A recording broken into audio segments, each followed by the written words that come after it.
I pozdrav svima ponovo, danas ću vam pokazati IP Royal koji je sličan po principu Honeygaina što se tiče rada i zarade.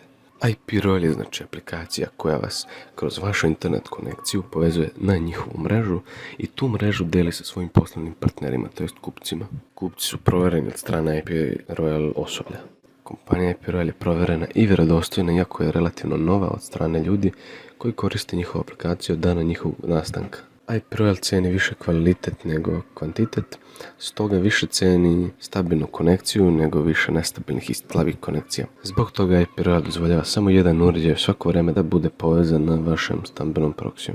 Možete se svi povezati preko jednog istog naloga više puta, to jest na više različitih lokacija, ali mora biti sa različitog proksija. Također, proxy mora biti stambeni. Ako ste povezani preko nekog VPN-a ili koristite privatne servere, to može dovesti do toga da vam zauvijek banuju ili to jest da vam zabrane vašu IP adresu i da više ne možete da zarađujete preko nje. Tako da nemojte to raditi, i onako je džaba para koja nije ogromna, tako da nema potrebe za tim. Ponovio bih samo, kao što sam rekao iz Honeygain klipa, koristite uređaje koji imaju neograničen internet da ne dođete do toga da vam cijel internet ispario. Dostupne platforme za IP Royal su za sada Android, Windows 32, 64 i Mac. U poređenju sa Honeygainom ovdje počinjete od nule, ali vam treba samo da dostignete do $5 za minimalac za isplatu. Zarade idu malo sporije u Srbiji, makar bi ja tako rekao.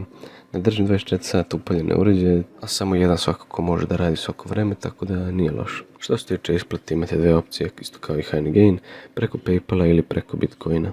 Isplata traje nekoliko poslovnih dana.